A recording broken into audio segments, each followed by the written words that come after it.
Hello friends, welcome to Shivani Hari vlogs. இன்றைக்கி ஒரு cooking vlog தாங்க பார்க்க போகிறோம். வாங்க விலாக்குக்குள்ளே போகலாம். அது வீடியோ பிடிச்சிருந்தா லைக் பண்ணுங்கள், ஷேர் பண்ணுங்கள், சப்ஸ்கிரைப் பண்ணுங்கள்.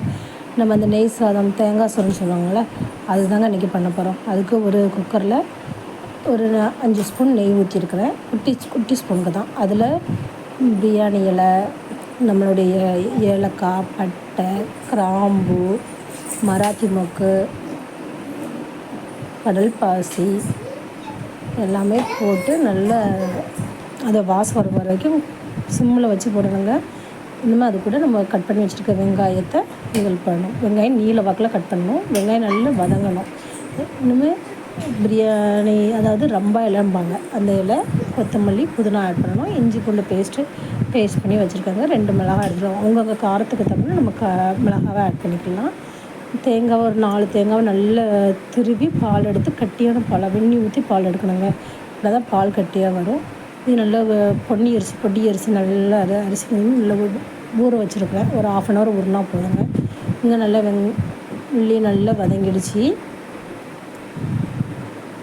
உள்ளி வதங்குறதுக்கு ஒரு சின்ன டிப்ஸ், கொஞ்சம் உப்பு போட்டால் நல்லா வதங்கிடுங்க. ஈஸி குயிக்காக முடிஞ்சிடும்.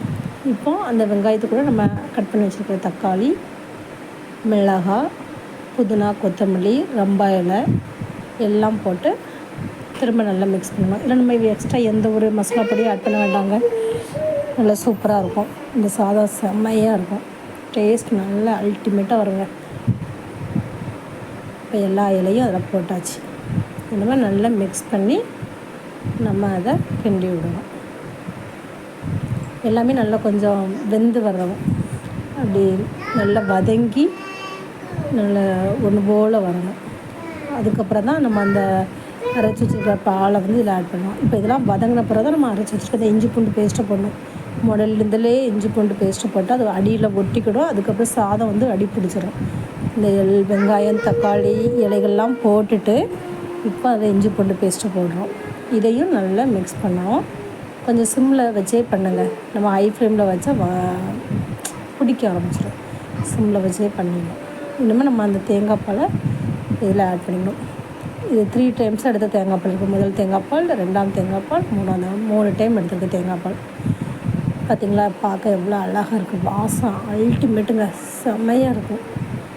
பார்க்கவே இப்படி கலர்ஃபுல்லாக இருக்கா. இது கொதிக்கக்கூடாது, நல்லா நுர கூட்டி வரணும். இப்படி நுர அங்கங்கே அப்படி வெள்ளையாக அப்படி நுர கூட்டி வந்ததுக்கப்புறம் தான் நம்ம ஊற வச்சுருக்கிற அரிசியை போடணும். கொதிச்சா டேஸ்ட்டு போயிருங்க. கொதிக்கங்காட்டி நம்ம பக்கத்துலேயே இருந்து பார்த்து நம்ம இந்த அரிசியை ஆட் பண்ணணும். நம்ம அரிசி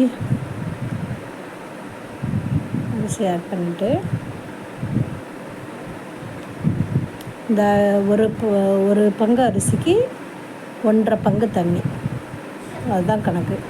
அதே மாதிரி இதில் நம்ம தண்ணிக்கு பதிலாக இந்த தேங்காய் பால் எடுக்கிறோம். அவ்வளோதான். தேங்காய் பால் அதே அளவு அளந்து வைக்கணும். இது கொதித்து இல்லை மிக்ஸ் பண்ணி வரட்டும். இதுக்கு சைடிஷ்டாக குருமா குழம்பு தாங்க வச்சேன். இதுக்கு சிக்கன் குழம்பு, நல்லா மட்டன் குழம்பு எல்லாம் நல்லாயிருக்கும்.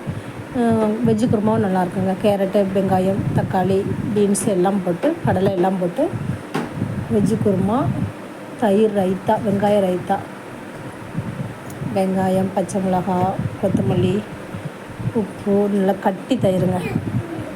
இது தயிர் ரைத்தா இருந்தால் தான் தொட்டு சாப்பிட டேஸ்ட்டாக இருக்கும்.